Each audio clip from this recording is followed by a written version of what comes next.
Now that my Granite team is here, we're going to proceed and install the countertops in this bathroom renovation that is coming along really well. Let's take a look.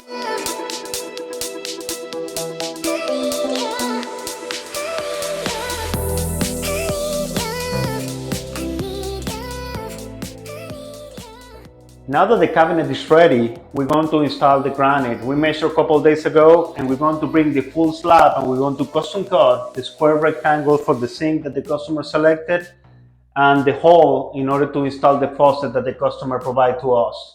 Let's see